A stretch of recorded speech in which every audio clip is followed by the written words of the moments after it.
Не себепті жұрт сені сыйламайды? Бұл сұрақты адам өзіне сирек қояды. Себебі көпшілік мені бағаламайды деп өзгеден көреді, ал мен өзімді қалай ұстап жүрмін деп ойлануға батпайды. Көпті көрген қариялар адамның қадірі оның сөзінен емес, ісінен көрінеді деп бекер айтпаған. Жұрттың сыйламауы көбіне сыртқы жағдайдан емес, адамның өз болмысынан басталады. Ең алдымен өзін-өзі сыйламаған адамды ешкім сыйламайды. Үлкендер өзіңді төмендетпе, бірақ көтермеле де берме деп үйреткен. Өзіңді үнемі ақтап, өзіңді аяп, әлсіз бейнеде көрсету құрмет әкелмейді. Қариялар мұндай адамға қарап, өз қадірін білмеген, өзгенің қадірін де білмейді дейді. Өзін бағалай алған адам ғана өзгеге де салмақты көрінеді. Екіншіден, сөзің мен ісің қабыспаса, сенім жоғалады. Ата-бабамыз айтылған сөз, атылған оқ деген. Бұл сөздің мағынасы терең. Ауыздан шыққан уәде кері қайтпайды. Ол сенің беделіңе айналады. Үлкен кісілердің айтуынша, бір-екі рет уәдені орындамасаң, жұрт кешіреді, ал әдетке айналса, сыйлауды қояды. Себебі адамға емес, оның сөзіне күмән туады. Үшіншіден, артық сөйлеу абыройды азайтады. Көпті көрген қариялар аз сөйлеген озар, көп сөйлеген тозар деп бекер айтпаған. Әр жерде өзіңді ақылды көрсетуге тырысу, біреудің сөзін бөліп, бәрін білетіндей сөйлеу адамдарды алыстатады. Нағыз сыйлы адам көп сөйлемейді, бірақ сөйлесе салмақты сөйлейді. Төртіншіден, адамдарды пайдалану, құрметті жояды. Ата-бабамыздың кісі ақысы, Құдай ақысы деген өсиеті бар. Бұның мағынасы біреудің еңбегін, уақытын, көңілін пайдалану үлкен күнә. Үлкендер айтады, пайдаң тигенше жақсы көріп, қажеті біткен соң ұмытатын адамды жұрт сыйламайды. Себебі ондай адамда адамгершілік емес, есеп қана бар. Бесіншіден, шектен тыс жалтақтықта қадірді кетіреді. Кейбіреулер жұрт ренжімесін деп бәріне көнгіш келеді. Қариялар мұны жұмсақтық, жақсылық, бірақ омыртқасыздық, сор деп түсіндіреді. Өз ұстанымы, өз шегі жоқ адамды жұрт әлсіз көреді, ал әлсізді сыйламайды, тек пайдаланады. Алтыншыдан, өсек пен жала, абыройдың жауы. Ата-бабамыз өсек өрге бастырмас деген. Біреуді жамандап отырып, өзіңді ақтауға тырыссаң, уақытша тыңдарман табарсың, бірақ ұзаққа бармайсың. Көпті көргендер мұндай адамға сенбейді. Себебі бүгін біреуді жамандаса, ертең мені де жамандайды деп ойлайды. Жетіншіден, үлкенді сыйламағанды кіші сыйламайды. Қазақта үлкенге құрмет, кішіге міндет деген сөз бар. Үлкендердің батасын алмай, сөзін тыңдамай, тәкаппарлық танытқан адамды қоғамда қабылдамайды. Себебі сыйластық тамыры тәрбие мен тектілікте. Сегізіншіден, өз қатеңді мойындамау рухани мешеулік.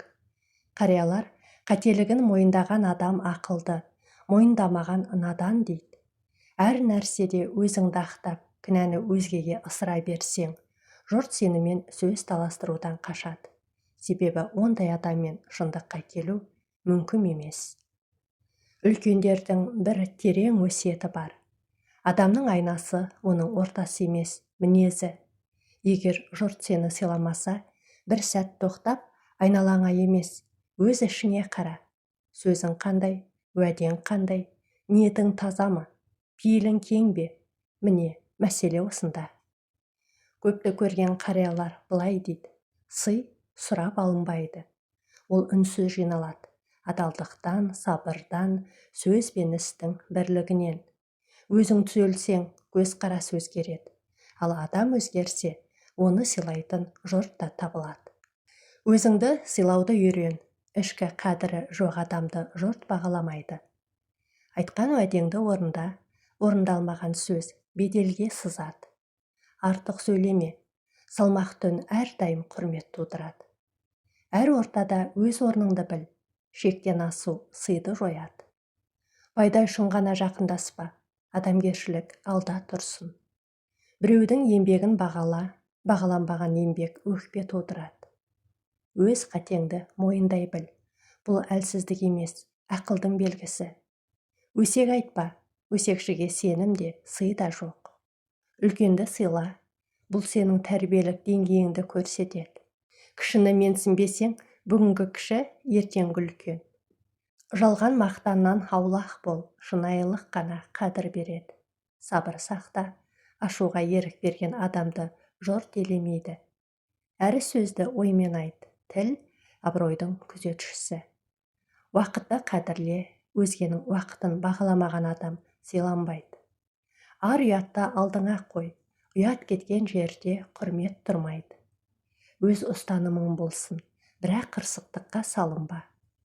Тыңдай біл, бәрін айтқысы келетінді емес, тыңдай алатынды сыйлайды. Кек сақтама, ішкі тазалық сыртқы қадірді арттырады. Біреуді кемсітіп, өзіңді көтерме, бұл ең төмен жол. Алғыс айтуды ұмытпа, алғыс білдірген адам жүрекке жақын. Жауапкершіліктен қашпа, сенімді адам әрдайым сыйлы. Өз пайдаң үшін адамды пайдаланба, бұл бірден сезіледі. Қиын сәтте қасында бол, сөз емес, іс есте қалады. Өз шекараңды біл, бірақ өзгенің шекарасын бұзба. Әділ бол, әділ адамды қарсыласы да сыйлайды. Көре алмаушылықтан сақтан, ішкі оң сыртқа білінеді. Қарапайым бол, қарапайымдылық биіктіктің белгісі. Біліміңмен емес, мінезіңмен таныл. Өзіңе ұнау үшін емес, ар алдында таза болу үшін өмір сүр. Сыйды талап етпе, өз мінезіңмен жина. Қадір сұраған адам қадірсіз көрінеді, қадір үнсіз қалыптасады. Адамға берген уәдең өз атыңа қойылған мөр. Мінезі тұрақсыз жанға сенім тұрақтамайды. Артық ақталу іштей кінәні мойындаудың белгісі. Өз шекараңды қорғай алмасаң, өзгелер сені басып өтеді. Біреудің әлсіз тұсын пайдалану, өз абыройыңды сату. Үнемі мақтау күткен жан рухани аш қалады. Адамдар сенің сөзінде емес, қай кезде үндеме қалғаныңды есте сақтайды. Өмірде бәрін түсіндіру міндет емес, кейде үн ең дұрыс жауап. Көпке жағыну өз болмысыңнан айырылудың бастамасы. Әр ортада өзіңді дәлелдеуге тырысу ішкі сенімнің жоқтығы. Уақытында жоқ дей алмаған адам кейін өкініш жинайды. Адалдық баяу нәтиже береді, бірақ ұзақ сақталады. Кімге қалай қарасаң, солай қабылданасың. Біреудің қадірін кетірумен өзіңді көтере алмайсың. Мінез тәрбиенің айнасы, сөз тек қабығы.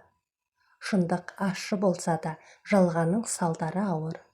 Сабыр әлсіздердің емес, мықтылардың қасиеті. Өзіңді құрметтеген сайын айналаң шекараны сезе бастайды. Адамға қалатын мұра дүние емес, артында қалған көз қарас. Адам өзін қалай қабылдаса, қоғам да соны қайталайды. Ішкі тыныштық жоқ жерде сыртқы сый болмайды. Өз қадірін білмеген жан өзгеден оны күтуге құқылы емес. Мінездің әлсіздігі беделдің ең үлкен дұшпаны. Адамның салмағы оның дауысында емес, сабырында. Сенімді жоғалту оңай, оны қайта жинау қиын. Құрмет бір сәттік әсер емес, тұрақты ұстанымның нәтижесі. Өзін өзі алдаған адамды жұрт та алдайды. Тәртіпсіз еркіндік қадір емес, бей-берекеттік әкеледі. Адамға берілген ең үлкен баға оған сеніп тапсырылған іс. Артық жақындасу қадірді кемітеді. Адамды ұлықтайтын атақ емес, адалдық. Өз шындығынан қашқан жан өзгеге де сенім ұялата алмайды. Мінезді түземей, тағдырды түзеу мүмкін емес. Құрметке лайық болу күнделікті таңдау. Ішкі тәртіп сыртқы тәртіпті қалыстырады. Кімге қалай қарасаң, солай өлшенесің. Жауапкершіліктен қашу, қадірден қашу. Сый сұралатын нәрсе емес, жиналатын қасиет. Күн сайын өз ісіңе іштей есеп беруді әдетке айналдыр. Ашумен айтылған сөзді ертеңге қалдыр.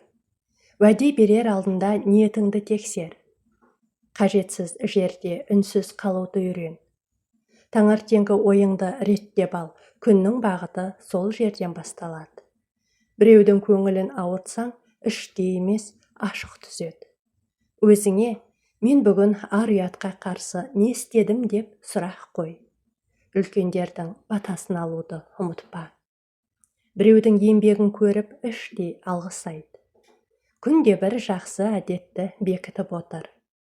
Өз пайдаң үшін жасалған істі қайта ой елегінен өткіз. Сабырсыз әрекеттен кейін кешірім сұрауды намыс көрме. Жақсылықты жария етпе, жүрегіңде сақта. Өзіңді өзгемен емес, кешегі өзіңмен салыстыр. Артық сөзден гөрі артық ойдан тыйыл. Бір күнде бір адамға әділ болуға саналы түрде тырыс. Құпияны аманат деп қабылда. Жауапкершіліктен қашпаған сәттеріңді көбейт. Ниетті түзет, амал өзі реттеледі. Күнді мен бүгін адам болып қала алдым ба деген сұрақпен аяқта. Құрметті оқырмандарым, ана тіліміздегі арнаны қолдай отырыңыз. Сіздердің әрбір қолдауларыңыз арнаның дамуына үлесін қосады. Тыңдағандарыңыз үшін көп рахмет, аман сау болыңыз.